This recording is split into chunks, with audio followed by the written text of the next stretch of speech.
meeting. Members will have received an electronic copy of the agenda, and I will ask officers to present a short summary of the key points. For the record, the agenda can be viewed on the Council's website. In respect to the cameras, I would be grateful if members could keep them on for the duration of the meeting. Members and officers will be speaking at various points during the meeting. I would ask that, with the exception of myself as chair, at all other times you keep your microphone switched off, as this will help to minimise any background noise and interference, and to ensure the connection remains as stable as possible.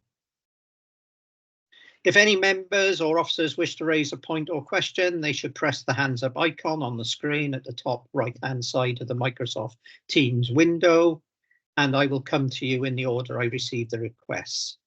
Please lower your hand once you've finished speaking. The chat button has been disabled for this meeting.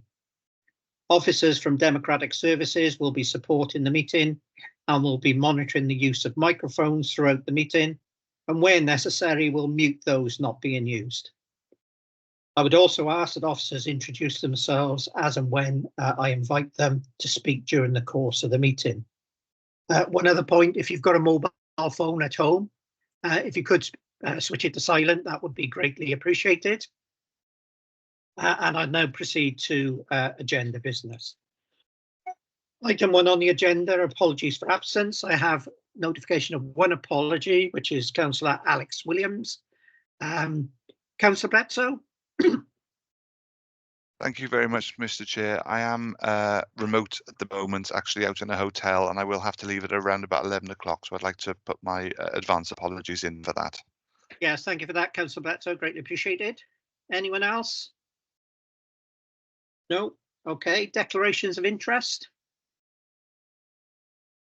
I just want to register my declaration of interest in regards to the Regional Internal Audit Shared Partnership. People will know that I actually chair the Vale Little Morgan Governance and Audit Committee as well. Whilst I've got no influence over what the council does, I just want it noted that that I do sit as chair of the Governance and Audit Committee in the Vale Little Morgan. Are there any other declaration of interest? No. Approval of the minutes, and the approval of the minutes obviously are for correctness only, which is item 3, pages 3 to 16. Yes, I move, Chair. Thank you, Councillor Hughes. Eric, can I have a seconder, please? Second. Thank you, Councillor Granville. Anyone against? Nope, that's carried. Thank you very much. Item 4 then is the Audit Wales Governance and Audit Committee reports, which are contained in pages 17 to 50. I don't know whether that's Samantha going to take that or Alex. Samantha, you're going to take that? Thank you, Chair. My colleague Rachel will take this first of our items. Thank you. Thank you, Rachel. Welcome as well. Welcome. Thank you, Chair. So the item that we're looking at today is that I'll be taking you through is about the service use of performance information about the service user perspective and outcomes. So this is a piece of work that we've done in 22 councils. We will be publishing a national summary report later this year. But the report in front of you today is the local report that's been finalised and agreed by the council. We've also asked the council to complete an organisational response form, which sets out their response to our recommendations. And while that's not, I don't think, part of your papers today, I can tell you that Audit Wales is satisfied with that response. Is satisfied that our findings and recommendations have been properly considered by by officers. So the report itself covers, a quite specific scope, and the findings do cover a particular point in time, which would be April to May 2023, so last year effectively. It's quite important to note the report isn't a review of your consultation or your engagement activity. It isn't a review of your performance management arrangements more broadly. And also, of course, it won't reflect any changes that the council may or may not have made since we did our fieldwork and since the report was agreed. So obviously you'll have read the report already. I mean, in terms of the content of the report, Chair, I don't know how much detail you want me to go into. I'm happy to take you through it. I'm happy to go straight to questions. I don't mind.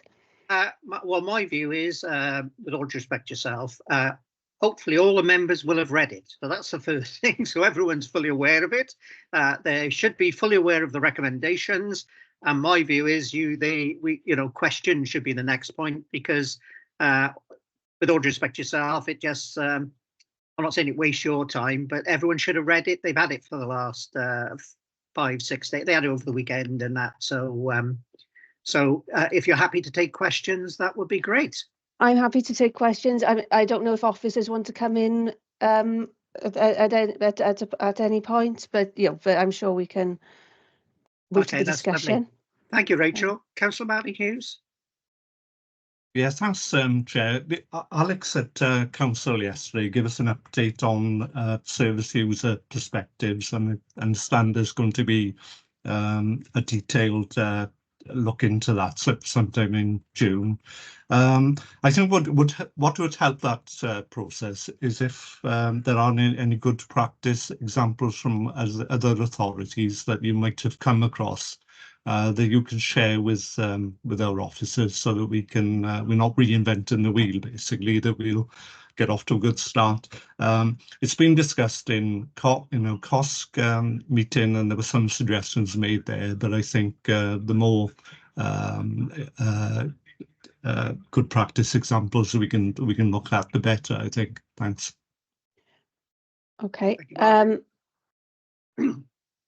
Rachel, sorry. So no, sorry. I thought you were calling somebody else. That's fine. Absolutely, Councillor. That's completely understand the point you're making there. I think as I said, this is a piece of work that we've done in all 22 local authorities. Most of those reports now have been finalised, and you would find them on our website. So I wouldn't be breaking any confidences to tell you that if you look at those reports, you will see that this is an area that not many councils are excelling in. We had hoped to share good practice examples in our national report, which would be published later in the year. I'm not close to the detail of what's going to be the content of that report, so I would suggest keep an eye open for that one. Where we have identified good practice, we will include it in that report. Thank you, Rachel. Councillor Colin Davis. Thank you, Chair. So one of the issues for me is looking at the report is around the issue about outputs and outcomes.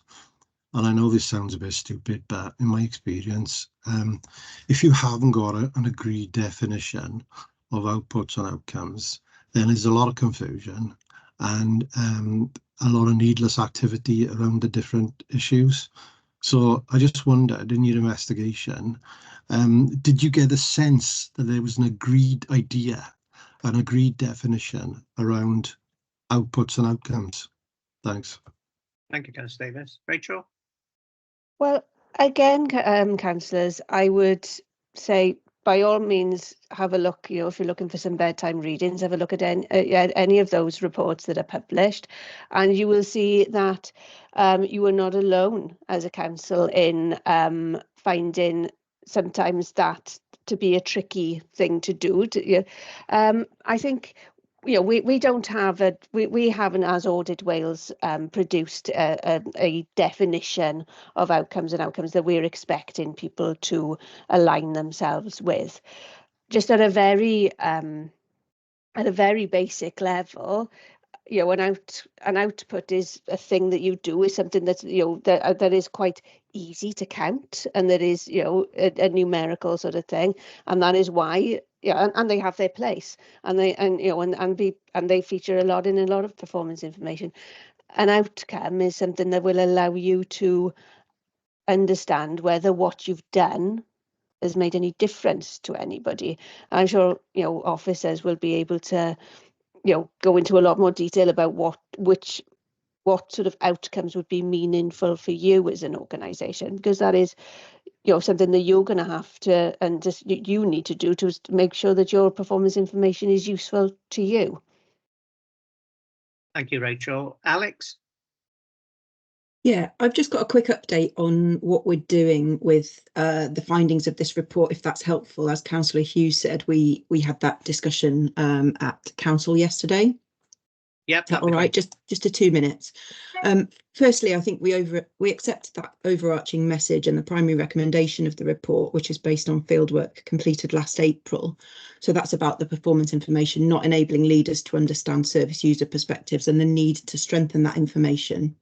I think we also accept the further recommendation around data quality and accuracy, although that was based on fieldwork done in July 2022. And we reported progress on that particular issue to COSC in September 2023. To help us address the gaps, we've completed some research. So the graduates in my team have looked at service user perspectives data that we currently collect around the council, but including where it isn't part of the information currently reported to members through the corporate plan. We've also looked at examples of service user perspectives data collected and reported publicly by other councils, although that is surprisingly limited, as Rachel said, and then also looked at service user perspectives information collected in the national survey. So they were all mapped against our wellbeing objectives and presented to COSC for consideration and discussion in January. And then again, we looked in March. So as a result of that, COSC have now agreed to holding a workshop with the performance team to look at priorities for how we measure, report and use service user perspectives, and that workshop will take place on the 3rd of June. I think some of the upcoming changes and developments that we'll also look at that meeting on the 3rd of June are some work that WLGA and Data Cymru have been doing on a national resident survey, asking questions about living in your area, your council and the quality of its services that will really help us compare our performance with other councils across Wales. But also, I should say that I agree with Councillor Hughes about where this report could actually help us to improve. The limited scope was a real challenge for us, focusing on things that we don't believe should be examined in isolation. But also, as Councillor Hughes said, the real help here could come from sharing good practice, and we haven't got that yet in the form of a national report a full year on from the field work. Thank you for that, Alex, for that update. Councillor Martin Williams? Thank you, Chair. Councillor Hughes touched on this, and I think the presenter as well talked about it. But how do we compare with other councils? I think you touched on it, but I mean, are we an outlier insofar? I mean, there's nothing in that report that surprises any of us. I don't think, or will surprise any of our residents. But how do we compare with the other 22 in terms are we upper quartile? Are we in the middle? Are we an outlier at the bottom?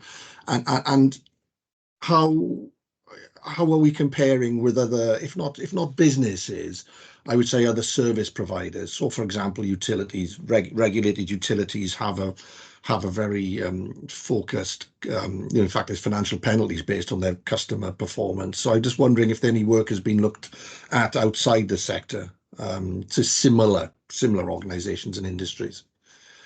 Okay. Rachel? Okay, thank you.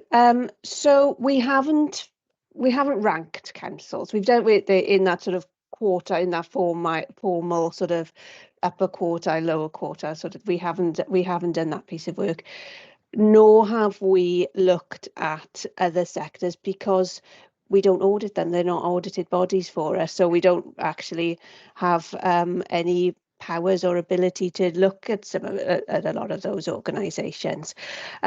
In terms of where just the general sense of where you are roughly, I mean, again, I would invite any of you to have a look at any of the reports that have been published.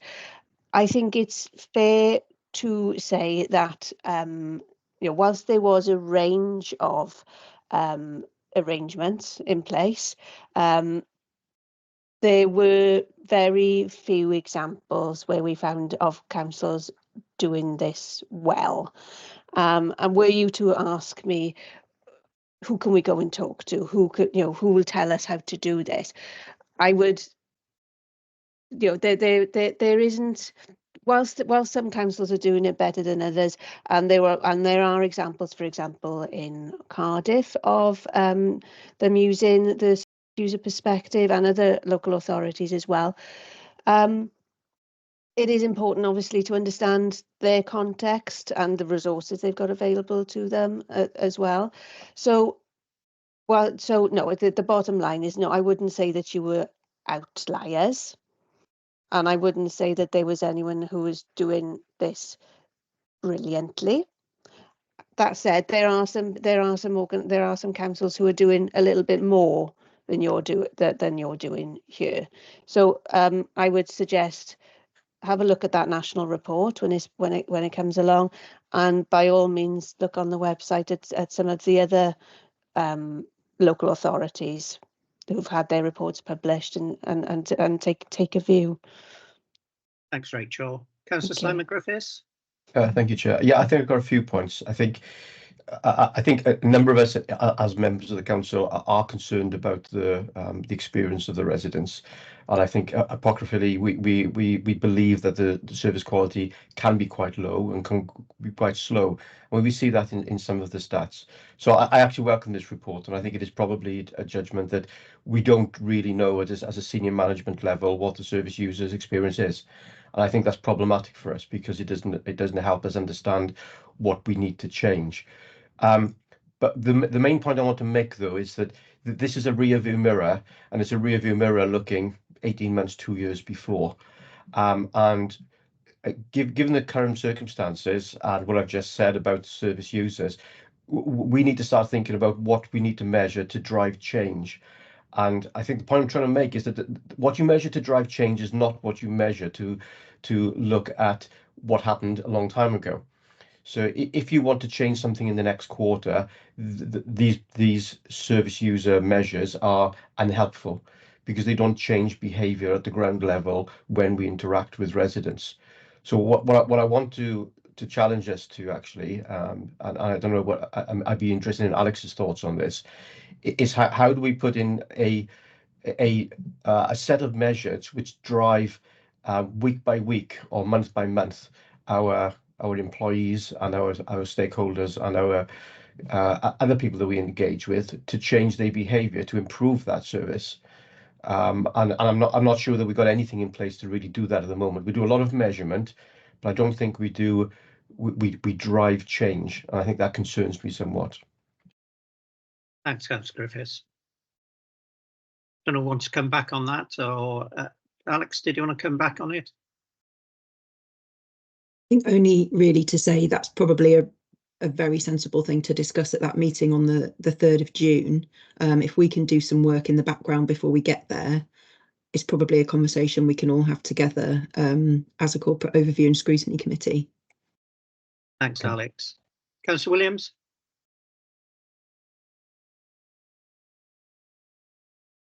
Oh, sorry, I was third on the list there, Chair, but I'll happily jump in. Or Andrew's before me, I think. You've changed to number 2 now. No, I've been relegated. I'll defer to Andrew because he's number 1. Well, you're number 2 on me.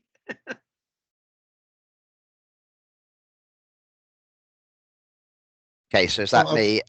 Yeah, you go, Andrew. Sorry. Okay, thank you. No, I was just going to comment really. I think it's been a good report, a good discussion. One of my questions was about the recommendations, but more in terms of how they turn into actions, which I think the brief that Alex gave was really helpful. So it's just a point of process, really. I noticed this report was issued in September 23. I'm just curious as to why it's only now coming to the Audit Committee.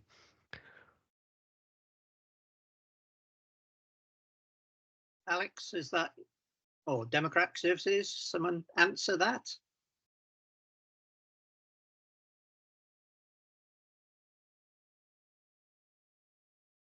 I suppose my understanding is that the report did take a while to clear with officers. So Rachel, I think, do you know any more detail on this? I don't have a lot more detail, no.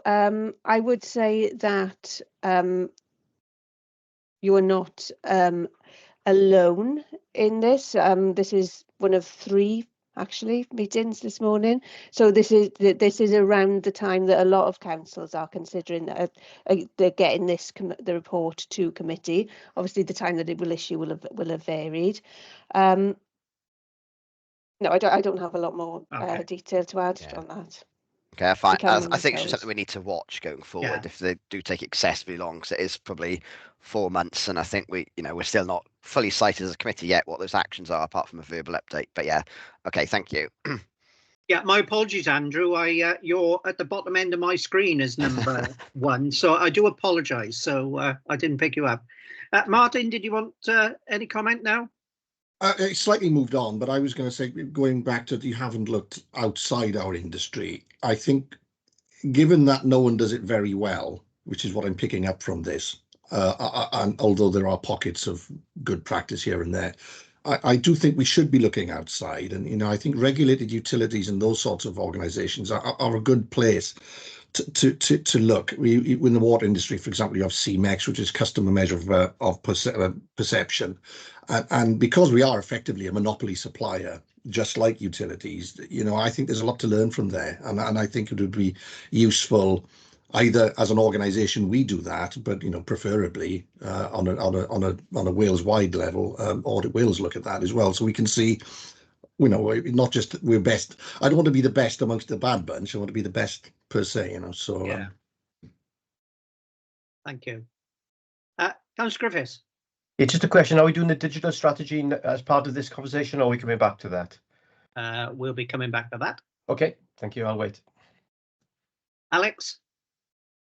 Yeah, just a really quick one, actually. I don't know whether it's a sort of normal Audit Wales thing or a normal Bridgend Council thing that we don't include the organisational response in the papers, but it feels like something we probably should, because obviously we sent that back October, November time when we got the paper, and you could have had that to, I mean, it's not very long, it's a couple of pages, but you could have had that to peruse in your papers.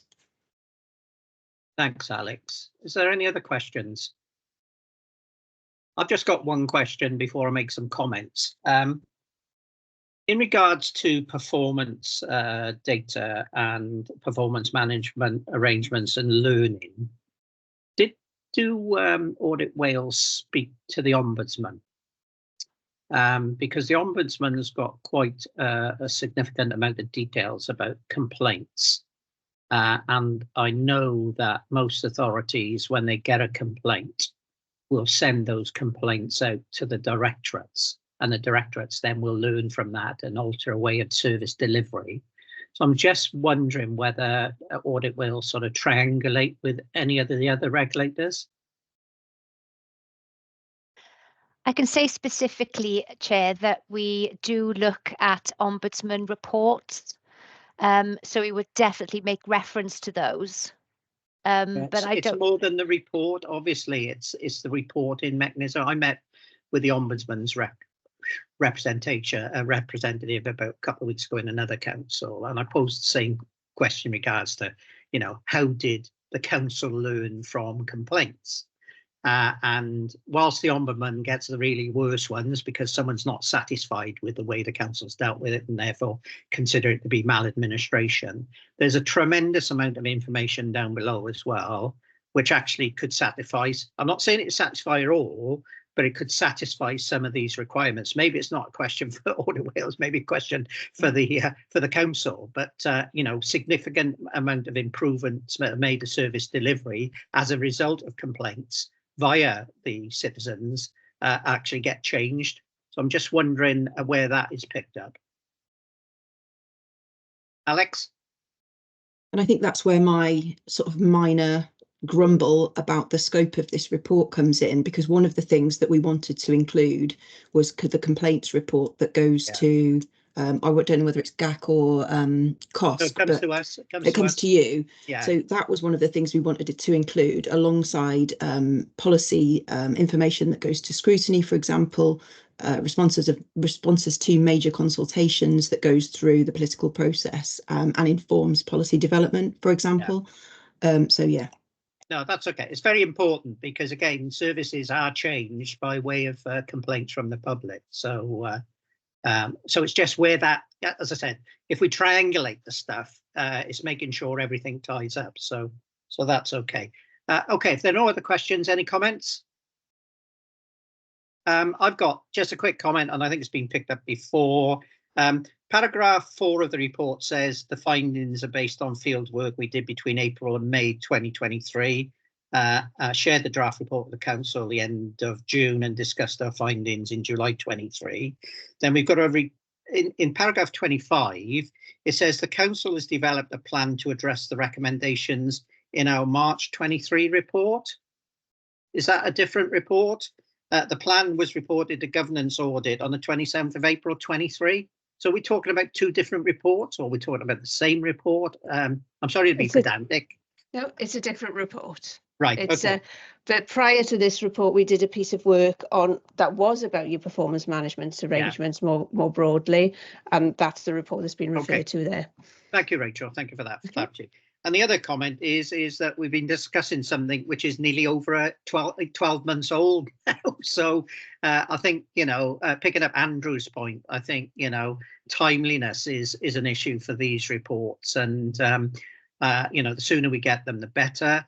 And I think picking up Alex's point, one of the points I would suggest going forward is that when we get an Audit Wales report, and that an action plan has been developed, that is attached to the report as well. So at least members know what the council has said going forward, because we're completely in the dark on occasion. So clearly we're 12 months on, things are moving on, but we just need to make sure that those points are picked up. Those are my only comments.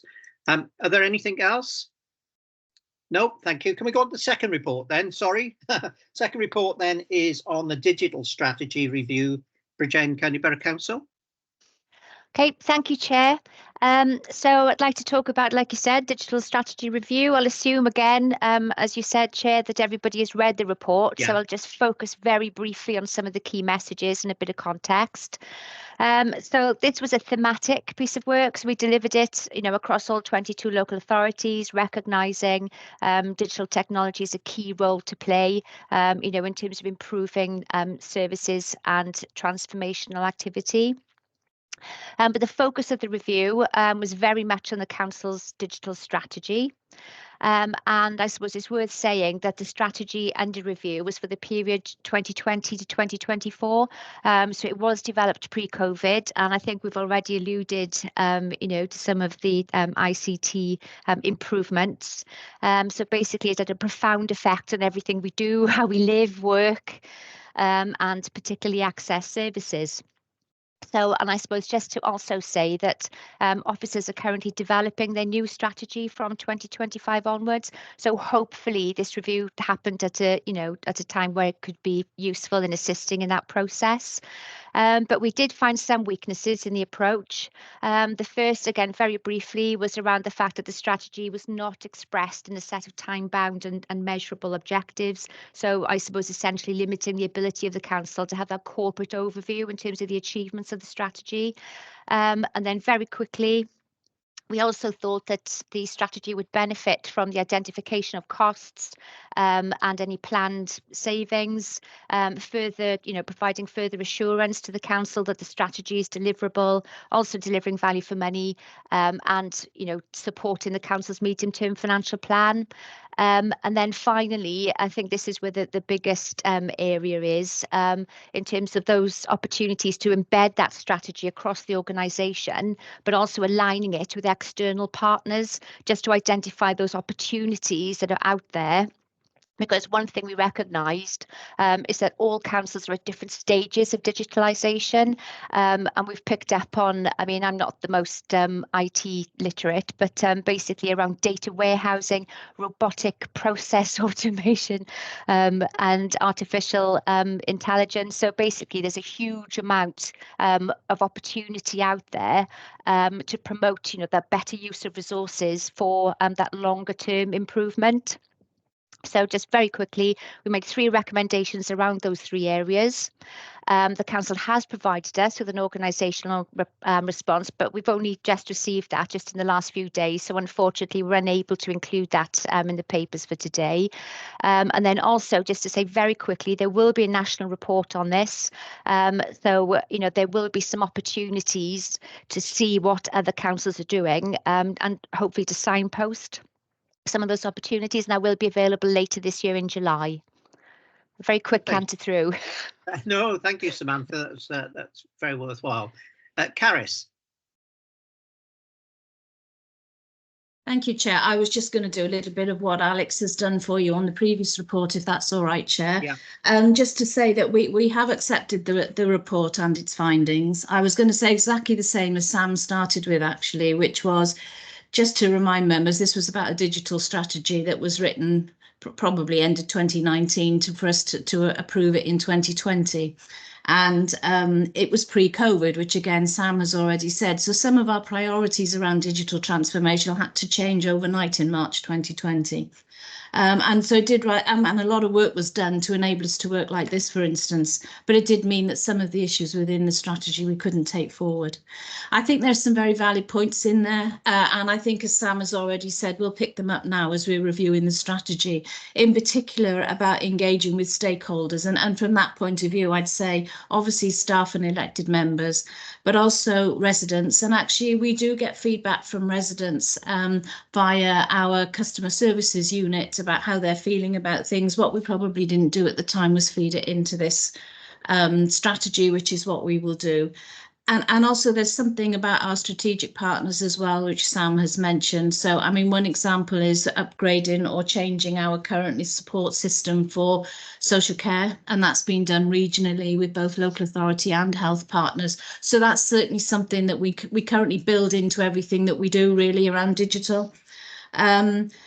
I think there is an issue about how we measure outcomes, and that did come up under the last Audit Wells report on this one. And sometimes for digital, it's savings, but on other occasions, it's more about cost avoidance as well, and it's about accessibility for people, how they can access our services easily, quicker, in a more timely manner. All of which we will need to feed into the metrics really when we actually do the strategy and what we want by way of an outcome. And I suppose just the last thing, some of these things have moved on as well since the report was written. So, for instance, we have done our data centre shift, which is referred to in the report. That went on last weekend. And also with regard to robotic process automation, we have now actually procured a system. We've mobilised it and we're implementing the infrastructure at the moment, and due to do some trial in areas, which I think will shine quite a light on some of our practices, and actually how, if we were more digitally enabled, we could possibly streamline some of our processes, but also possibly release staff to do more rewarding work, and work can be done electronically in the background. So that is an update, I suppose, Chair. We do accept the report, but would just stress it was, the strategy was done in a moment of time, and we've moved on quite considerably since that point. Thank you for that, Caris. Obviously, going to members now for questions. Griffiths? Yeah, I guess the question is what do we actually do around building business case and cost justification for significant IT projects? We come from a commercial arena. We work on usually a 5-year ROI on IT projects. Obviously, they're very commercially driven, but I would expect that for any investment over a significant size, we would have a full business case, and I wonder what the process is. And I wonder, because I don't recall any committee seeing any sort of business case for IT change, and I just wonder whether that is something that you do currently. Thanks, Councillor Griffiths. Caris, do you deal with that? Yeah. Many of the ones within the programme were actually done by the Digital Transformation Board. Council will have seen some of the issues around the recent data shift that we did, because that was a large investment, £1.2 million. It was in our capital programme, so it has been reported to Council. So we do require all projects to put together a project brief before funding is released. I think there's probably something about what are the outcomes that we're expecting from that, as I've already touched on. But I think also there is an element in the Audit Wales report about we haven't been reporting some of this digital work through into Cabinet and other avenues, and I think that's a very valid point. That's part of the learning I think we need to pick up, Councillor Griffiths, is about making sure that we're making you all aware of the work that's doing and the changes that we want to bring about. I wonder whether, Chair, I could bring in Martin Morgans, because he can certainly talk to you about what we're doing, for instance, on the robotic process automation, to give you an idea of how we've actually assessed the importance of that work and why it was funded. I'm just wondering, obviously we've got a report coming up a little later on the agenda, and I'm sure is it Martin will pick that up then. There's a reaction, obviously, to this report, which you only received in March. So, your response, which went back this month, is clearly, within a sort of a month, really. So there's been a quick response. It's whether or not that can wait until the next report, or, because again, it'll be an update as to where you are on this sort of journey, really. If I may just make one remark, Chair, if I can come back in. Yeah. Again, with my experience from a commercial organisation, it's normal to have a business case which you present and a project brief, and that gets signed off. And then, because I've experienced this myself, you then every year you go back to the project board and you present what actually has happened. And if you're not hitting your benefits or your costs are off, then you actually get drawn over the coals. And that's a very healthy thing to do, because it really focuses you on making sure the next one you actually get good assumptions for especially on the return. The costs are usually not too bad, but it's endemic really that we all are very positive about the returns that we get on an investment, and we over egg the potential returns. So I just wonder whether there's something like that where, rather than just a project brief, it is a fully costed and benefit driven model, which you then review substantially. I think it's probably only worthwhile because there's a big overhead on big projects, but I do feel that is really good sort of governance to put in place. Yeah, thank you, Simon. I think surely Caris will take that on board, and I would have thought that assurances should be there anyway in regards to major projects. Yeah, I suppose just to reassure you that we do that through the Digital Transformation Board. So we're not only monitoring projects and their progress against the agreed timeline, but at the end, we bring a write-up back to that board with regards to what was promised, what was completed, what was the outcome, what was the learning, because it's important that we pass that learning on as well, isn't it? Yeah. Okay. Is that okay, Simon? Yes, thank you, Chair, and thank you, Caris. Thank you very much. Councillor Williams, Martin Williams. Thank you, Chair. I'm really disappointed with this report, really disappointed, but it does, again, unfortunately, like the previous report, reflect what I think a lot of us experience with this authority, is that we haven't got a vision of where we want to be, or what and what we need, in an IT and in a digital perspective. We don't have a vision of what that looks like. And as someone else touched on earlier, as Councillor Griffiths and yourself, Chair, we don't have an indication of what that's going to cost in its entirety and what the benefit is of that. So we don't have that goal, let alone the roadmap to take us there. And I think Caris talked about projects have to come forward, and they're robustly challenged and all the rest of it. But how do we know that those projects fit into the overall vision if we haven't got the overall vision? And we talked, I think, in Cabinet on Tuesday. The Cabinet issued a waiver for what is a care director, the care director system to be renewed or replaced.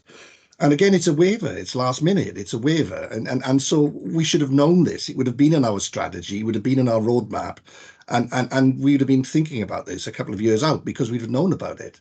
And my other concern is that whilst we're doing lots of clever things, there's no doubt we are doing clever things in there. I like the referral system is quite clunky, but it's a step forward. I like some of the GIS stuff we're doing, and the AI, who can fault that, the robotic stuff.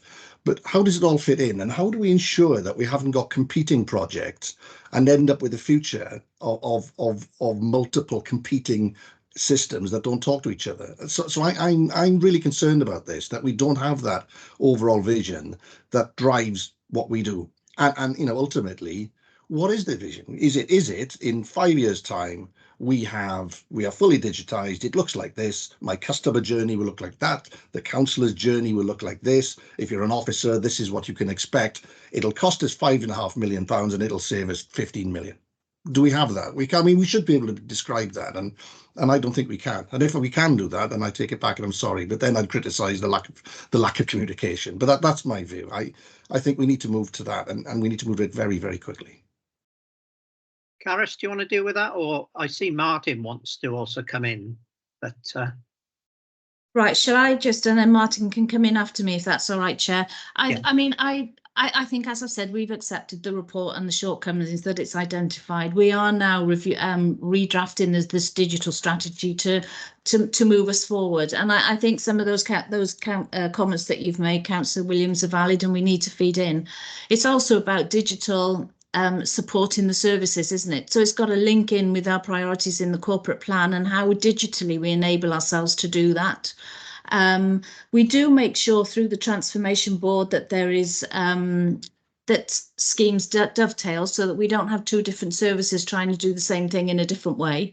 But I do take on board what you're saying, and I think it needs to feed into the new strategy that we're putting together now. Thanks, Caris. Martin, did you want Martin Morgans to give... If you don't mind, Chair, just to give a little bit of context, totally Yeah. agree with Councillor Martin Williams in terms of a pertinent approach in terms of, and Councillor Simon Griffiths about having those business cases, etc. I think just on reflection, when we did the digital strategy, as Harris said, 2019 approved for 2020, we did hit COVID. So just to give you some a landscape view, telephony was our biggest channel as at that point in time. We had 30 concurrent VPN connections, what we've seen, but today, in a very, very quick, short timeline, we reverted to 1,100 concurrent VPN connections, and our digital channel is our biggest subscriber from our citizens now. We saw 100,000 transactions. So in essence, yeah, we had a plan, but that totally got segued in terms of supporting a new way of working from a hybrid position. So I totally accept that, we had to do things really very fluid and an agile fashion in terms of delivering that. And in terms of the WCCS waiver, Councillor Williams, we've still got 3 years left on the contract. There's some significant issues with the current supplier. So on a platform is difficult. It's a national approach. So by us interlinking with that national approach is why we needed that waiver, because we need a waiver for another authority to actually commission on behalf of the 22 LAs who want to subscribe to the WCCS system. So it is a plan. It's not a sort of a last minute process. It's about us determining the next steps and us moving to a suitable platform from that WCCS perspective. So I hope that's given Chair some context of where we were from a digital strategy and some of the reason behind the WCCS decision at Cabinet in terms of that waiver. Yeah, thank you, Martin. I'm aware, obviously, the WCIS is coming to an end, and obviously there needs to be a national solution, and clearly that's very important going forward. Councillor Davis. Thanks, Chair. Make a point and then a question, if that's okay. My point is referring to paragraph 26 in this particular report around council again not really learning from others. It's a theme, unfortunately, and we've talked about it before. To me, it's more evidence of officers not thinking who else is doing this better, more efficiently, whatever. Picking up the phone, dropping an email, asking to talk to somebody in the Welsh Government or another local authority, just talking to them and finding out a different way of working, a more effective way of working. we've seen this time and time again. So that's my point. Second point then is question really is for Caris. In terms of the timetable for the new strategy, can you give us an idea of roughly how you envisage that timetable working out? You know, so I think work's already going on by the sounds of it.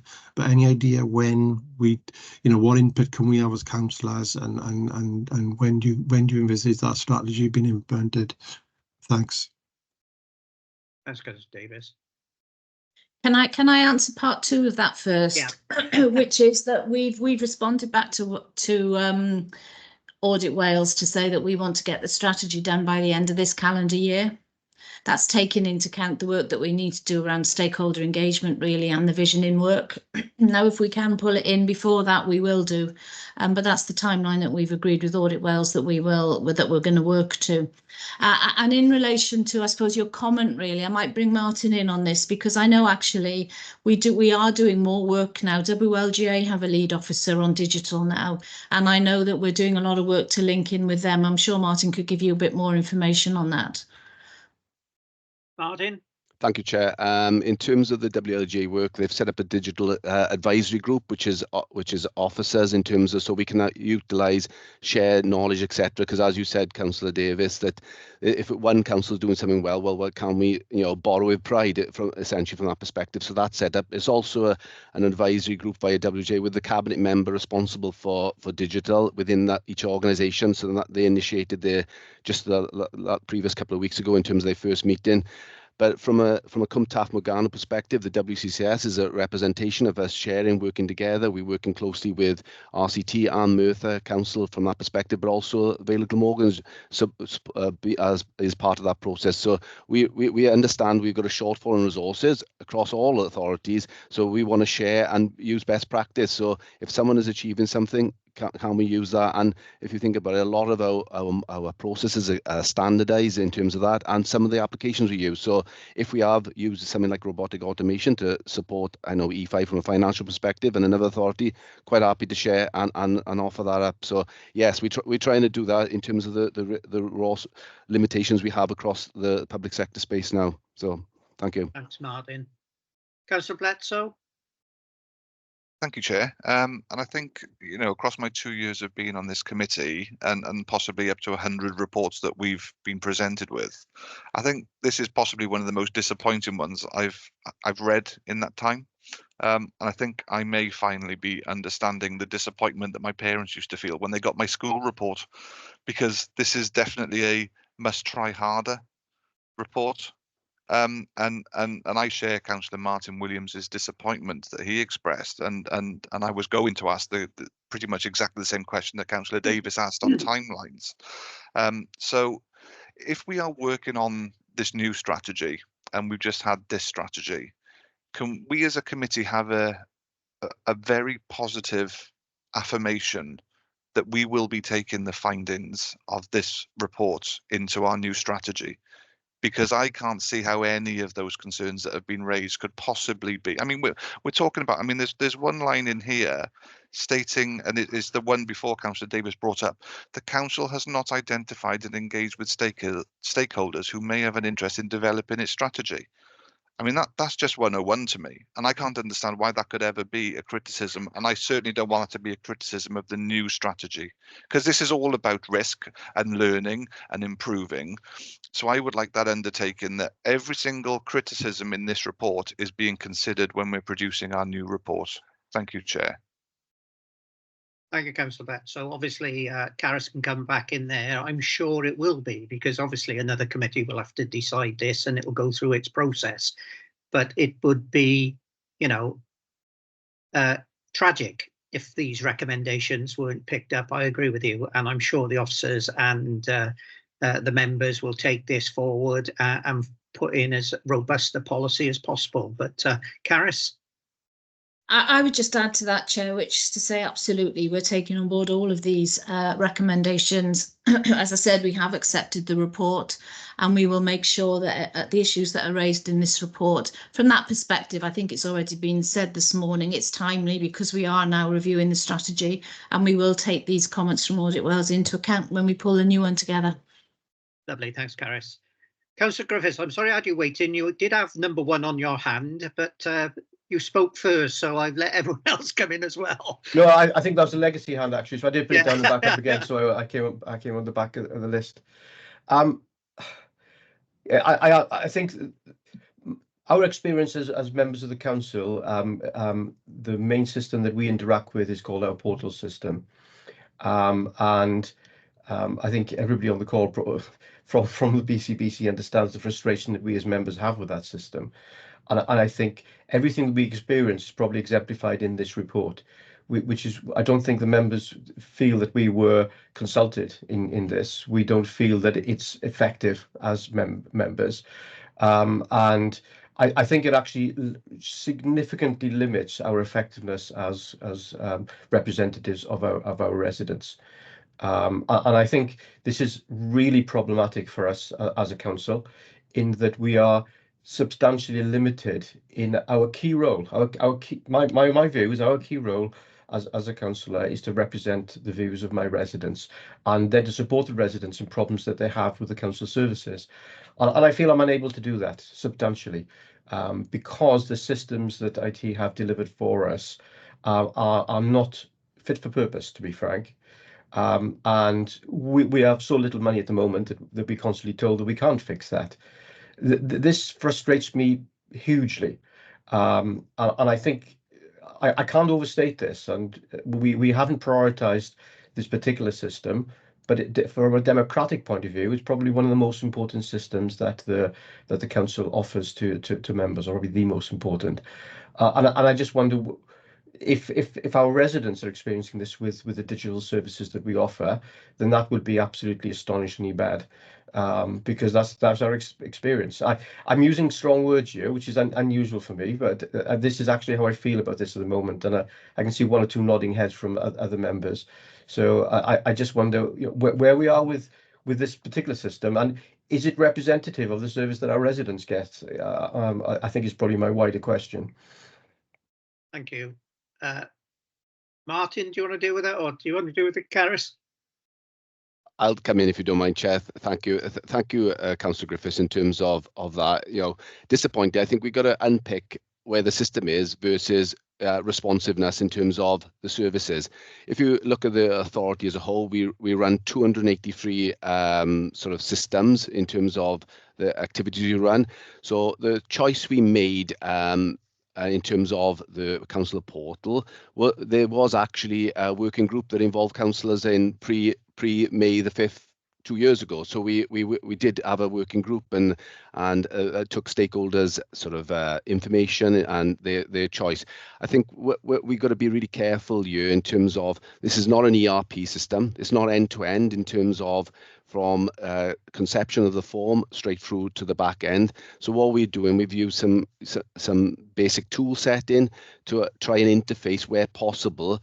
And so from a best value perspective, if you looked at Swansea in terms of dealing with their COVID pandemic and the uplift in the Oracle licenses, it's been well reported, multiple millions of pounds. Well, we didn't do that. Our digital platform in terms of providing forms access to citizens is circa £100,000 per annum. So I think we got something we're working on from a CMB perspective in terms of responsiveness. We understand how difficult it is in terms of your position, because you're front line in terms of working with those residents from a complaints perspective, and it's something I'm really key to bring up that availability and working with that. But you know, from a context, as I said, during COVID, we shifted to the digital channel to citizens being our highest thing, 100,000 transactions. Without that digital plan, we're seeing regularly, because we do offer a sort of a recommendation of a star rating, 4 to 4.5 across citizens when they go through that digital channel. I think from a councillor perspective, is nuance in terms of the complexity of some of your issues. It's not straightforward. in terms of a single issue such as a potentially a pothole, etc. So I think we just need to have a look at that. I think responsiveness is the key factor, and something working with Caris and CMB about driving, because if we got the services responding, I think you'd be in a far better position from that. And that's about capacity and understanding where we are. We are implementing some basic reporting now, utilizing Power BI from a reporting perspective to give us a landscape overview in terms of where we are and from those reports and referrals. And I think that'll give CMB greater sort of that dashboard, greater manageability in terms of determining where that resource goes, because we've got to focus where that need is. So it's a work in progress, Councillor Griffiths. I understand some of the frustrations, but I think if you look on the Pareto's example, I think we're doing quite well from the 80% from a value for money and cost benefit basis. But obviously some of the issues that the councils are seeing is obviously causing an angst, and I totally accept that. But that's something we need to do in terms of officer management behind the scenes in terms of delivering our response to. Thank you for that, Martin. I am going to stop the discussion now, and I apologise for this, but I think everyone's heard their views. There is a view that obviously people are concerned about the content of this report quite substantially, and I think in reality, any further suggestions or comments or any questions they're not going to add here. Caris and the team need now to be sent away and deliver the new strategy, to deliver what's said in the action plan.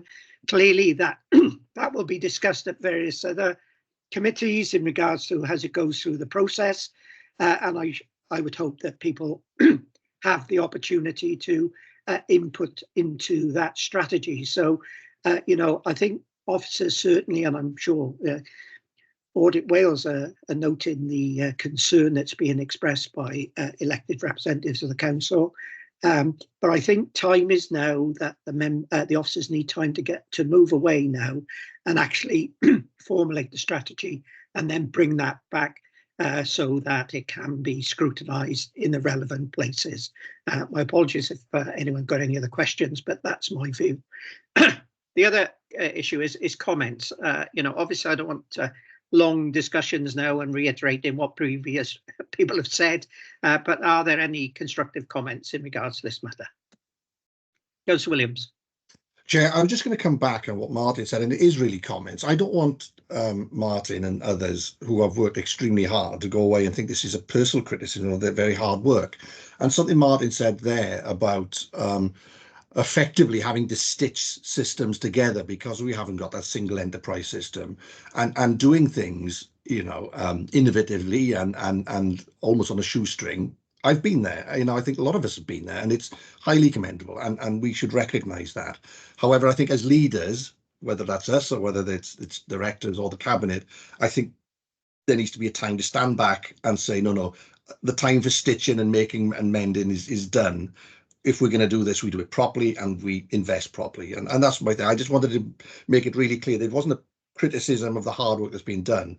As usual, it's about the leadership and the vision. Thank you, Councillor Williams. Are there any other comments? I've just got a couple of comments. Firstly, I think it's important on both these reports, which have been picked up by Councillor Hughes and others, about if there is good practice out there, then it should be shared and people you take it as a learning experience. Many of us who've been in local government a long time will appreciate that good practice doesn't travel well across borders. Now is the time, I think, given the current financial circumstances, that where we can share ideas, where we can pick up good practice, etc., is very, very important. And and I know Audit Wales plays a big part in that, because obviously if there is good practice, they need to highlight that. In the bad old days, when I was a chief executive, Audit Wales would tell you all the problems but give you no solutions. And I think we've moved on since then. There's certainly some good practice workshops, etc., for which I think is very valuable across local government. So good practice, I agree with. If we can share, great. I think we also need to come into the real world. Budgets are extremely tight nowadays, and Councillor Williams, if anyone can put a 5-year plan up and actually work to it nowadays, and actually deliver what you say at the end of 5 years, then you're a better person than I will ever be. Most commercial organisations now do only a 2-year plan, because you actually can't predict where you're going forwards. And given the financial settlements that local government find itself in over recent years, and the indication in the next couple of years is it's going to be cash flat, aspiration is wonderful. Delivery is extremely difficult. And again, it's a matter for the council to decide how it determines its services and where it puts its funding. So that's my comment in regards to that. Secondly, Councillor Griffiths, I think you've got every opportunity to input into any matter in regards to the scrutiny regime. Scrutiny is there to provide that opportunity for those members to improve service delivery within the council. And those suggestions and proposals come forward through a scrutiny agenda. It's not there just to give, criticism on occasions and, whatever. It's there to improve service, and it's to improve the service lot for the community of Bridgend. And I think if people work together to try to, as you quite rightly say, and you hit the nail on the head, improve service delivery for the citizens of Bridgend through whatever mechanism, that can only be to the beneficial of the community. So those are my comments. Clearly, we've got the reports before us, and they are from noting, but there'll be a tremendous amount of work, I should imagine, ongoing by the officers now in regards to delivering the action plan which came out of the recommendations. And I'm sure that as various reports make their journeys through, then members will be given the ample opportunity to discuss those. So can I have someone prepare to move the recommendation, which is to note? Move. Thanks, Councillor. Thank you, Councillor Granville. Anyone against? No, thank you, that's carried. Rachel and Samantha, can I just say thank you for taking the time to be here and listening into the discussion. Hopefully you've got reasonable amount of feedback to say there are some serious concerns here, and members are forthright in trying to get these issues resolved within the budget they've got available. And hopefully when you come back to have a look again, there will be significant service improvements. So thank you very much for your time. You can stay if you want, but if you want to leave, you can do so. Thank you, Chair. If you don't mind, I'd just like to say that obviously the 2 national reports, I think the performance information report we're expecting in June and the digital strategy report in July, and I will definitely express to officers within Audit Wells that as an organisation, you are really interested in understanding how best we can signpost some of the good practice, because that essentially is very important. And also, just quickly as an aside, I will circulate our Q4 work programme update to all committee members because it wasn't quite ready in time for the deadline for papers. Okay, that's lovely. Thank you, Samantha. And Thank you. Thank you very much. We're on to item 5, which is the committee action record. Stephen? Yeah, I'll do that. Thank you, Chair. Well, the purpose of this report is to provide members with an update of the Governance and Audit Committee action record. The update is provided at Appendix A. Updates have also been provided to members over the last week or so, and a number of items discussed in Appendix A are also agenda items today. The committee, as a recommendation, the committee is asked to note the record and well, to provide comments. Thank you. Thank you for that, Stephen. Any questions? Martin? Yes, thanks, Chair. I think we're all aware that we're still one short with lay member representation on this committee.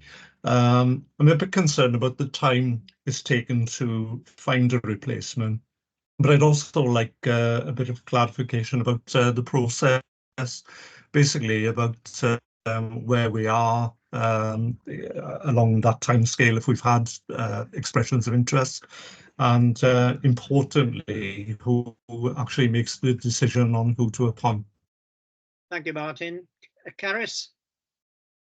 Yeah, I owe you an apology committee. That's with me. It's about to go out to advert now. With regards to who makes the decision, when we appointed to the current cohort of lay members, the interview panel was a member from the Regional Internal Audit Service, myself, and the Chief Officer and the Monitoring Officer. And that mirrors, I think, the process that's in place for the Standards Committee. So it was an officer appointment last time round. And that was what we were intending to do this time round as well. I presume, Karis, set out in the Constitution? Good question, Chair. I don't know. I'd have to check that for you. Okay, if we could, then obviously. Yeah. Councillor Griffiths? Yeah, going back to the report, item 4 on there was a local transport strategy, which says that it's been actioned. An update will be shared. So is there a date for that to be shared, please? Stephen, can you pick that up? I'm sure. Yeah, well, there was an update, brief update in the email that was sent to members last week. It was one provided by Karis. Okay. Okay. Karis? Sorry, Simon. Is that the complete update, or is there something else to come? Is what I'm asking. I guess I'm asking then. I guess what I was going to add to that was actually what you've raised through that question in actually Councillor Griffiths in previous meetings is the question around, do we have a compendium of our key strategies and this the date of when they're due to be reviewed, etc.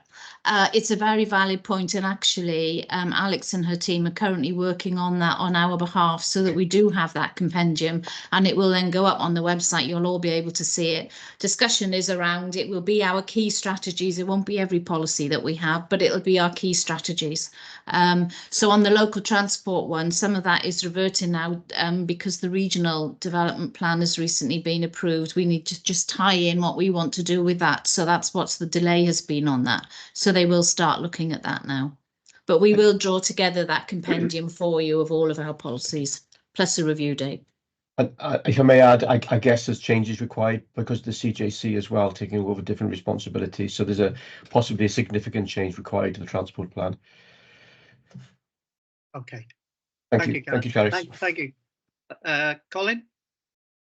Yeah, thanks, Chair. Going back to the lay member issue, I mean, if there is scope for it within the Constitution, I'd be happy with the Chair, Gareth, also being part of that recruitment panel.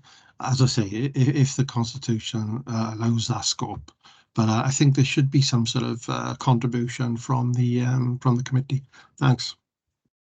Yeah, obviously, Karis can take that back, I'm sure. I will check the Constitution. I mean, I think there's a valid point that actually when we did it for 2 years ago, is it, Gareth? But that when we did it 2 years ago, it was a new concept about the role, the much more significant role that lay members have on this committee than they did prior to that.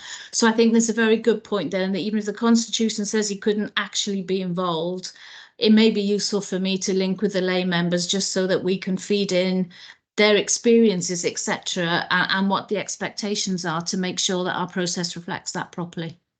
Yeah, okay. Colin, I'm happy if Karis wants me there. I'm happy to be there. If you need me, I'll be there, Karis. Martin? Yeah, it's just to follow that up. I agree with what Colin said, but I think we also need to be aware of the gender imbalance on this committee at the moment and representation, so just for that to be taken into account. Thank you for that. Any other comments or questions? The only comment I make, Stephen, where it does say an update will be shared with members in quite a lot of them, is there possible to put a date there or when it was shared so that you know, people are aware of when it was shared, if it has been shared or whatever, so at least it's timely and time bound? That was certainly the intention, but the papers for this committee went out the day before it was agreed that it could go out. So okay, it's a one-off, I hope. No, that's okay. That's lovely. Okay, if there's no other comments, someone move the recommendation. We note the action report. Formally move. Thank you, Yes, Richard. second. Thank you, Martin. Second. Anyone against? No, thank you very much. Next item is the renewal of the Regional Internal Audit Shared Service Partnership and Agreement. Who's taking this? Shall I take? Yeah, shall I take this one, Chair?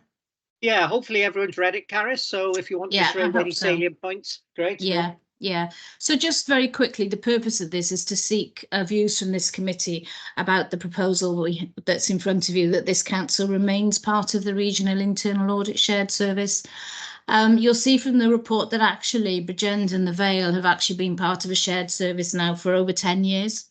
And the reason that came into place at that time was that both services were experiencing recruitment issues, and the joint working has actually enabled us to stabilise that position and ensure that both authorities were able to receive sufficient audits and to have an audit opinion at the end of the year. The more enhanced service has actually been in place since 2019, where it was increased to 4 local authorities. And I think I would certainly feedback from Section 151 officers of the 4 authorities is that this has actually worked very well, and that actually the quality of the service is increased, and it's very reliable. You will see in the report that there are changes because one of the authorities has decided not to continue. However, the recommendation to you from all of the 3 local authorities is that those of us who are still here would want to remain in that partnership. When it was established, the service had an intention to expand and provide services more broadly. And now that the service is actually established, I think it's the intention that this can be progressed. And in fact, we have already been approached by a number of other local authorities who are interested in joining that partnership. And if it's possible, we'd like to deliver that intention this year. One of the recommendations of today's report is that Bridgend does continue as a part of this shared service.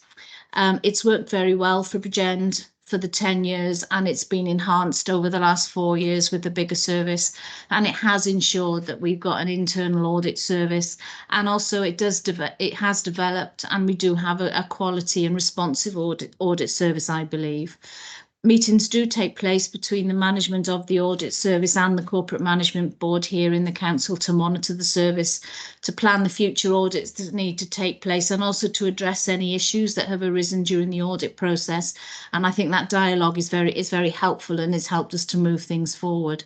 So the proposal is to further extend the service, and I think that will have a positive impact on the council. So I would certainly support that recommendation. I think it's working very well for the council. So if I may, Chair, I just take you to the recommendations at section 9 of the report. Thank you, Caris. Any questions? Martin? Yeah, it's just it's assuring, isn't it, that other authorities are taking an interest in joining, because I was disappointed to note the decision of RCT to pull out. Question to Caris really is, if we have these new expressions of interest, how soon would it be possible for other partners to join us in this coalition in effect? I think Andrew Wathen might be better placed on the exact timelines, and I know work is already in discussion with 2 of them. So I think the expectation is that they will join certainly during this financial year, if not by the start of next financial year. We learned a lot when we brought the 4 local authorities together back in 2019, and I think that learning will make the process a lot smoother and a lot quicker this time round. But I don't know whether Andrew has got any more detail really on possible timelines there. Thanks, Caris. Thanks, Councillor. Just to add that it's not an overnight timescale, unfortunately. We will need to take some time to do it properly, to make sure we dot the I's, cross the T's, make sure we support the staff coming across to us. That's usually done through 2P, the appropriate processes in place to make sure that is done properly. So we're probably talking of 3 to 6 month timescale from the interested partner saying yes, getting that approved by their Governance and Audit Committee and Cabinet before they actually come on board with us. We are hoping that we can get somebody on board, a new partner on board during 24-25. Thank you. Councillor Colin Davis. Thanks, Chair. Just a comment, really. I support this proposal. I think it's great. Added to all the other benefits, I think, is that increased level of objectivity, which I think is really important. And I don't think you can achieve this with a standalone service. I think joining with other local authorities, again, goes back to my earlier point about sharing best practice. So it ticks all the boxes for me. Thanks. Thanks very much. Councillor Martin Williams. Yeah, thank you, Chair. With my colleagues, I completely support this. Just a couple of questions. Well, one is really pleasing that people want to join despite the disappointing news of RCT. Is there a big queue? So is there an optimum size? Presumably we don't want to get too big. So there must be a sort of Goldilocks size of this organisation. And also in terms of efficiencies, will there be cost efficiencies out of that? We are an audit committee, so we have to ask that. And if so, would they be direct efficiencies through cost of audit, or would it be added value efficiencies through the quality of audit and, you know, the improvements they allow us to make? Thanks. Thank you, Councillor Williams. Andrew, do you want to answer that, or? Okay, I'll certainly try. We've got a number of interested parties, and we would have to assess how big we can get. The comparison, I guess, is Swap, who started off in North Somerset and have expanded up the M5 corridor, taking on board local authorities, police, fire service, etc. So that's one option, but we would need to review and assess the structure of the shared service as we progress and as new partners are interested. That the way it works is that we would take on board their internal audit team at the moment, so we would bring on board their staff through 2P, as I just mentioned, and they would bring with them their budget for providing their internal audit service. And then we would work through that in terms of delivering the audits across all partners in a fair and an objective but continued independent way. The major costs to run the service are staff related. The additional non-staff costs are marginal, so there could be some minor efficiency savings in terms of additional partners coming on board. For example, we run an internal audit management system. That's divided by, the cost of that is divided by 4 partners, now 3 partners. If additional costs partners come on board, that would be divided by the number of partners that are involved. That is marginal. That's probably costing us less than £10,000 a year in total. So any efficiency savings would be marginal in that respect. But the main efficiency saving moving forward would be added value, sharing good practice, making sure we up to speed with current audit practices and sharing that across the audit partners, to give you as committees the assurance that you've got effective controls around governance, risk management, and the good use of public money. And that's the way we would work. Further down the line, there could be greater efficiency savings, and we would work we would continue to look for those to make improvements as we deliver the service. Hope that helps, Chair. Yeah, thank you, Andrew. Bayadin. Thanks, Mr. Chair. Just to check, right, in terms of the savings of around 27,000, is that per annum or over the 5-year period? And how did we come up with 25 or 27,000 pounds? What do we compare against to arrive at 27,000 pounds? And maybe the last one is, so is it really, I've heard what David said, but is it really, what other benefits actually do we get from these, from not doing it alone, beside this partnership that we're actually pursuing? because I think it would just be good that it's probably also even on paper as well. Thank you. Thank you, Biden. Karis? Yes, thank you for that. With regards to the savings, I mean, I don't think we were alone. All local authorities had to try and find savings in the current financial year in order to balance a really challenging budget. And we are working now with the audit services about how we will actually do that. We haven't always used all of our allocation actually within the audit service in past years. So I would hope that we can make that saving without seeing too much of an impact on the service. But we will obviously monitor that during the year.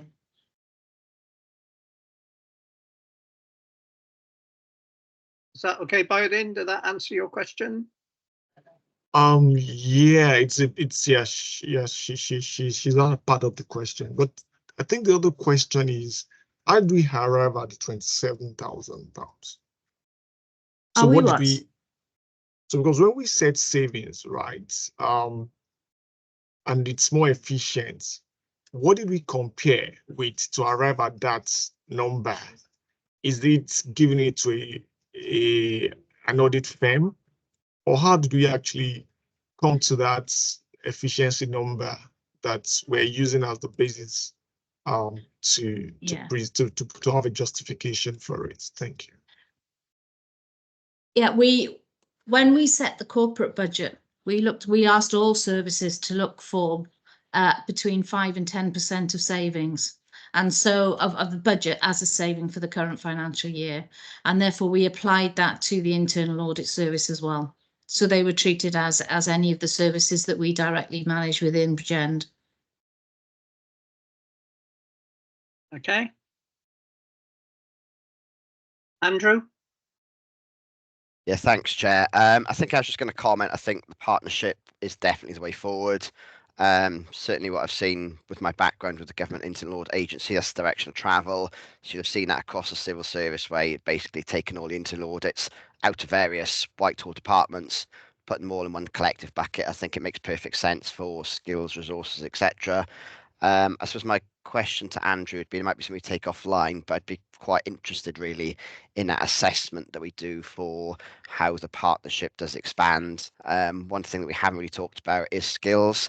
So for example, if one local authority has got a real skill set that might be of interest, for example, IT auditors, others might have a very heavily qualified audit team on data protection. I think that's quite a key factor that should be considered. Thank you.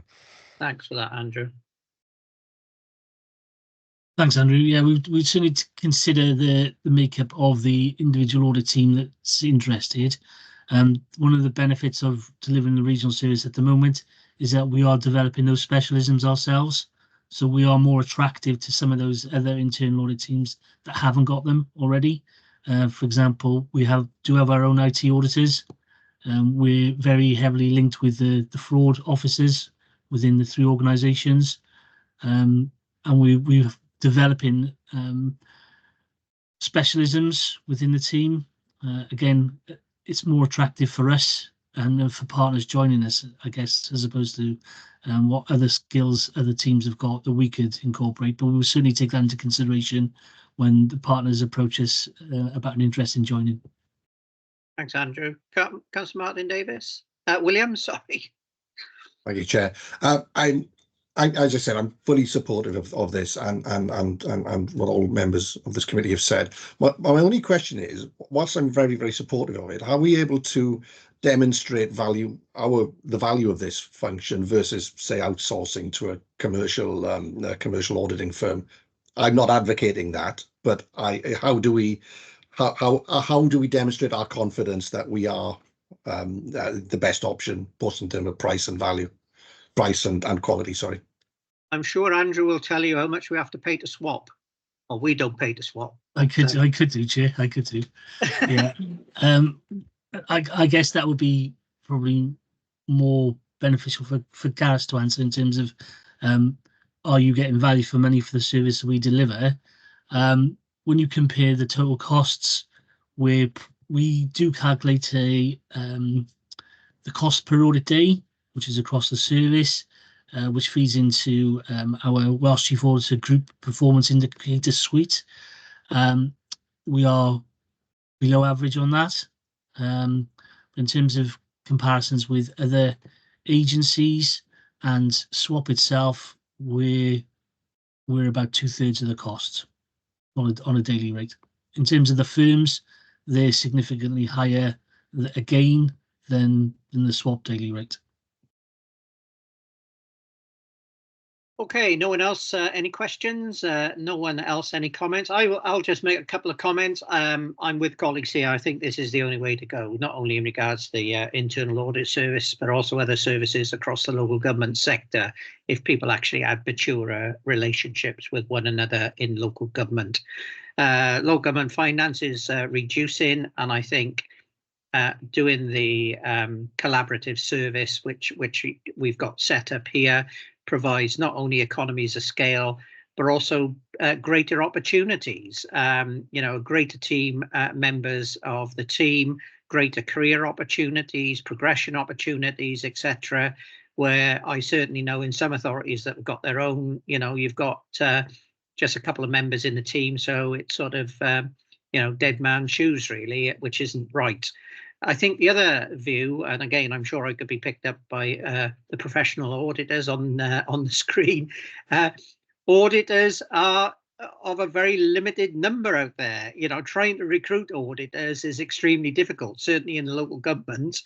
And I know from a couple of authorities I belong to, they're having major problems recruiting people at the appropriate level, as with lots of other professions that local authorities provide. So I think this is the way forward. I think, picking up Councillor Martin Williams's point, there's tremendous amount of added value going forward.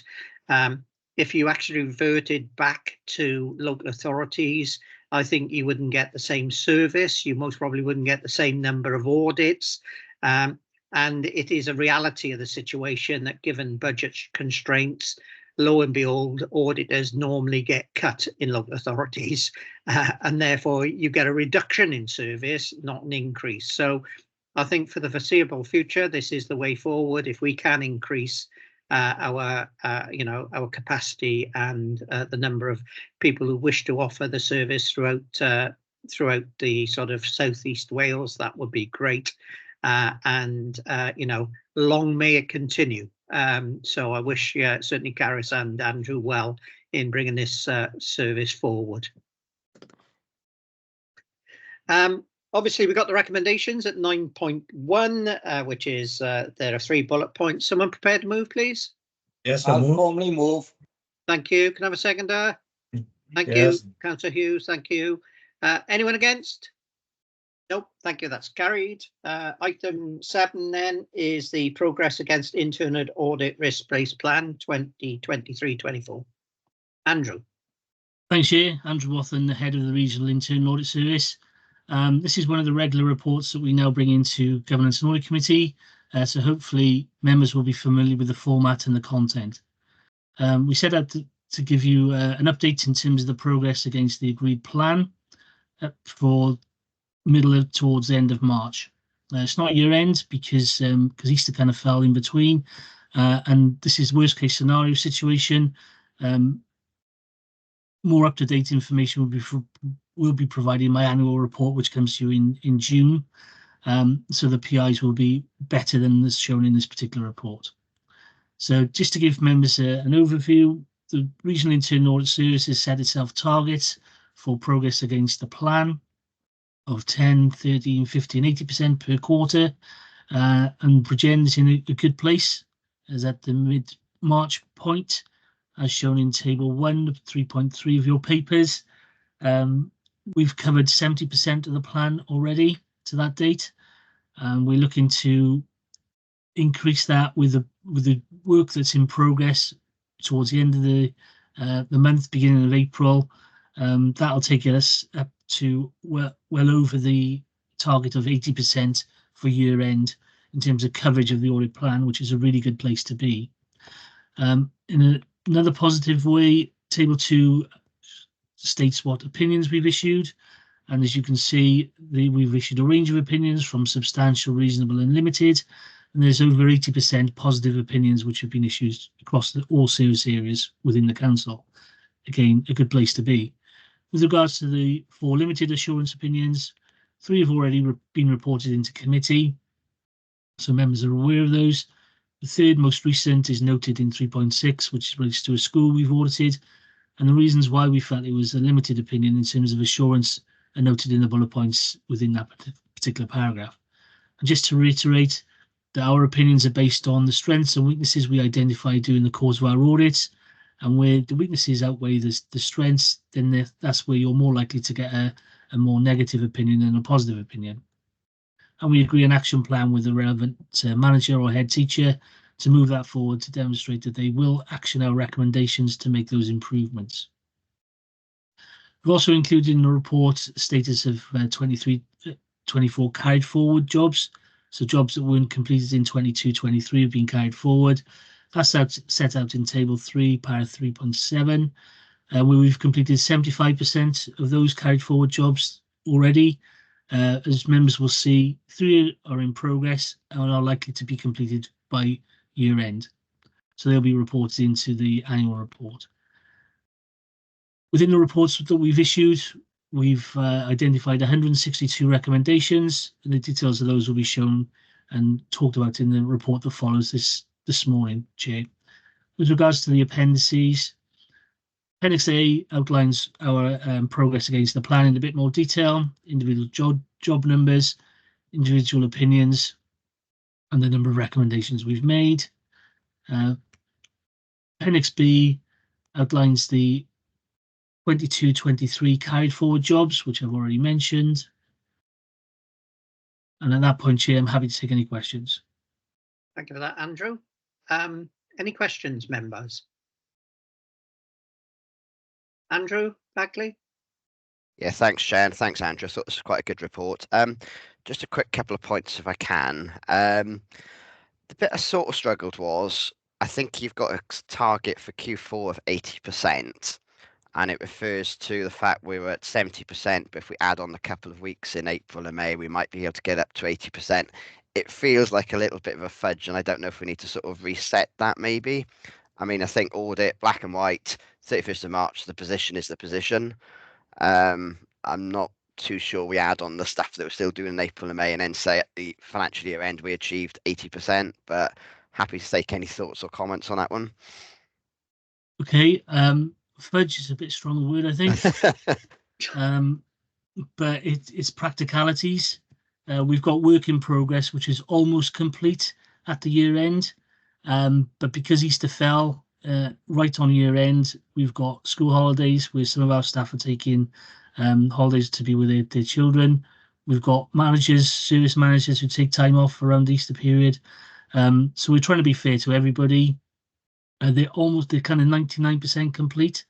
So we do have a cut-off date, which is the 12th of April. So it's the timing of when the report actually comes into committee.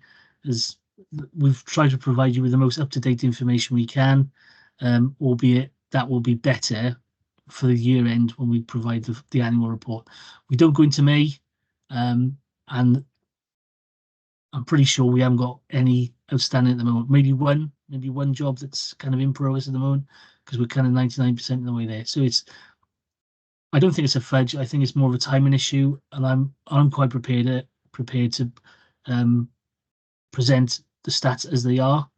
I haven't got anything to hide, and if they were poor, I'd be telling you that they're poor, and I need to pull my finger out next year to make sure that they're better.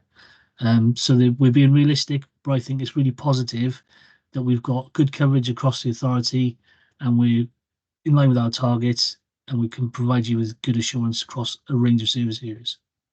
Yeah, I mean, it's a strong position, and maybe fudge is quite an inappropriate word, but yeah, I get what you're saying in terms of April. As long as we're not sort of going into May, I think that's fine. My 2 other quick questions were, you talk about the reviews carried over from 22-23, so I think 3 are still in progress. Are they part of the ones that will be completed end of April? Yes.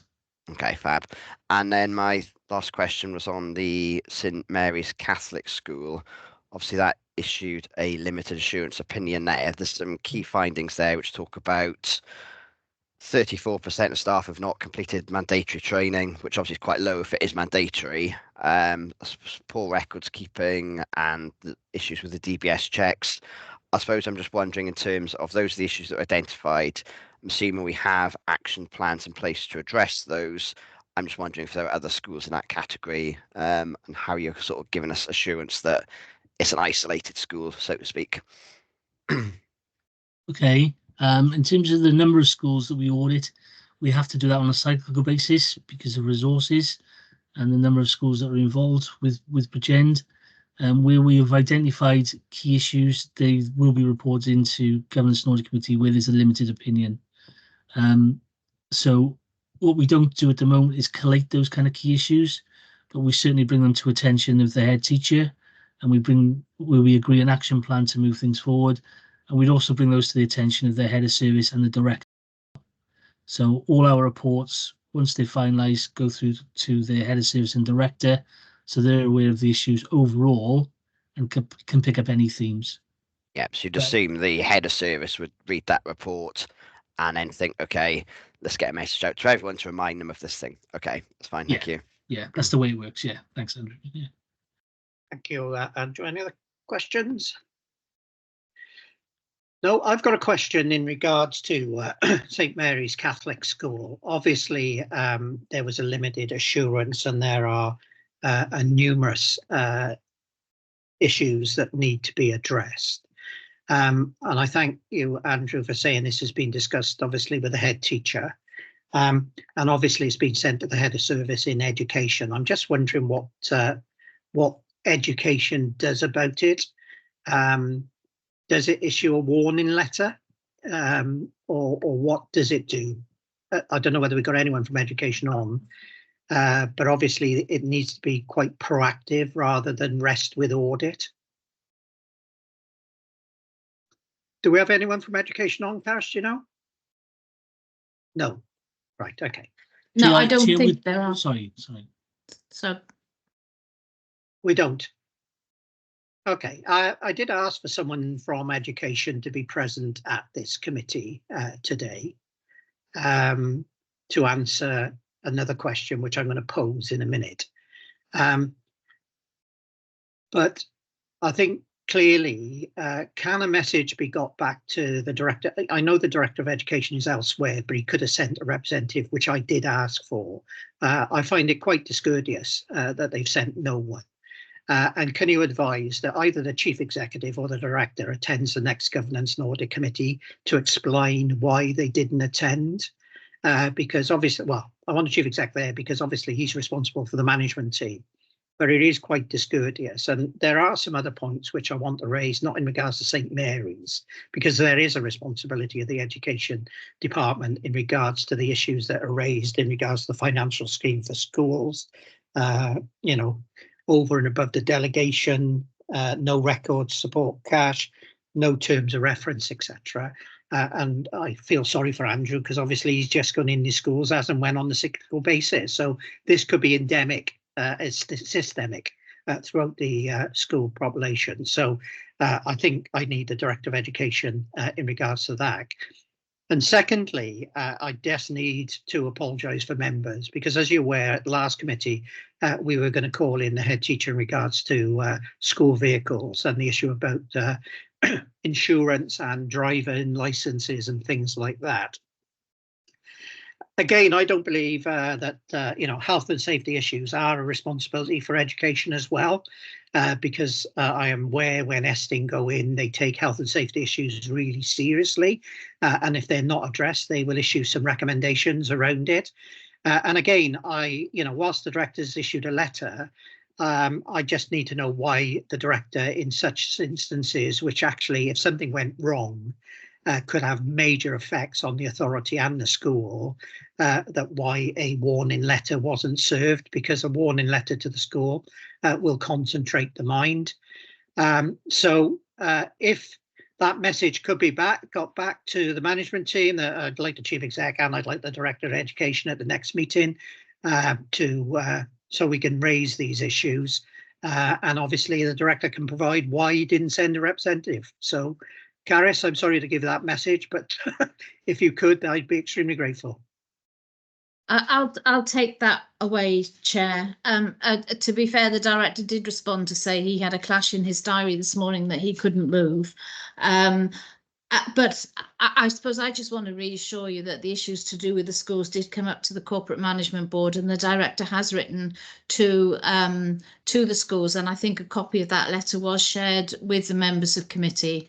And I know that he does take the health and safety issues extremely seriously, and therefore I know that his team will be keeping an eye on that, and I know that Andrew's team also through internal audit will also be reviewing that particular issue that we talked about last time. The issues in relation to the other things, and Chair, I'm happy to take those away and raise them with him, and also the issue about you'd like him to attend the next meeting. Yeah, he could, and I did write and ask whether he could, I appreciate he's a busy man, but he could send a, there's a deputy or there's a head of service. If someone's telling me they're all extremely busy and don't have enough time to come to governance and audit, that does give me some concern, given we're looking at the assurance for this authority moving forward. So thanks, Caris. Councillor Granville. Thank you, Chair, and I would endorse what you've just said. Further going on from that, perhaps we could, I don't know if we can do this or not, but I'd like to see the response from the director to St Mary's Catholic School come in front of this committee to see exactly how he is going to approach this, and is it systemic throughout the authority. I think we need to see exactly what he says about this, because otherwise, Chair, we need to get this in front of us as well to see if it is being dealt with or not. But I'm just asking Caris for I don't know, perhaps for legal reasons we can't see it, but I'd like to see the reply back to this, Caris. Thank you, Chair. Yeah, thank you, Councillor Grant. Caris will get that message back. I think if he comes along, well, when he comes along to the next meeting, he can bring with him his response. Obviously, if it's confidential, his email, then we can go into a closed session because that's our responsibility. But I wouldn't have thought it's that, it would be a generic letter, I would have thought, raising all these issues to make sure that it's not done. But that needs to be escalated up at some stage. So that's what I would like to see. Sorry. Councillor Martin Williams. Yeah, thank you, Chair. Slightly left field, but it's just come to mind that when we're talking about health and safety and education, I'm just reminded that health and safety, corporate health and safety, sits within the Education Directorate, and I've always found that to be a bit strange. In my mind, it should sit really at the centre, and it serves an observation really, and whether that's something we want to have a look at some future point, or whether it's something that will just be fed back and maybe reflected on, because I think if health and safety is stuck out in the region, so to speak, and it's not central, then I don't think it's given the prominence that it deserves. Yeah, thanks, Councillor. Obviously, it's not relevant to this, but I note your concern. I would have thought corporate health and safety would sit in the centre. Education, health and safety would sit with education, clearly, because they've got responsibility for schools, etc. So, yeah, we'll go for, and I'm sure Caris will take that back. Okay. I don't know the rationale for that, Chair. I mean, the only thing I would say is they may be cited within that directorate, but they do work across the whole authority. Yeah. So, and they do link in very well, and health and safety is given a high priority because it's an issue on all of our agenda items at whatever level you're working in the authority. Health and safety is always on there. But I will take away that. I will take away that comment. Thank you. Are there any other comments? No, okay, we got the recommendation. I think the recommendation needs to be that we note the content of the report and the progress made against the 23-24 internal audit risk-based plan. But we need another recommendation that the Chief Executive and the Director of Education be invited to attend the next meeting in respect of the report concerning St Mary's and I think it's vehicle drivers. Andrew, what's the head of the report? Gee, I think that might be coming up in the second report from us. Okay. School vehicles. School vehicles. Yeah. Okay. So with that, then recommendation 1 and 2. Someone prepared to move, please. Yes, I move. Thank you, Martin. Second. Thank you, Councillor Granville. Anyone against? No. Thank you very much. Next report, Andrew, is yours again. Chair, can I come in? Can I request a comfort break, please? Yeah. Oh, sorry. I was going to suggest that. My apologies. Thank you. Could I suggest back at I haven't got the time up now. 11:50. Yep. Thanks, Chair. That's okay. Thanks very much.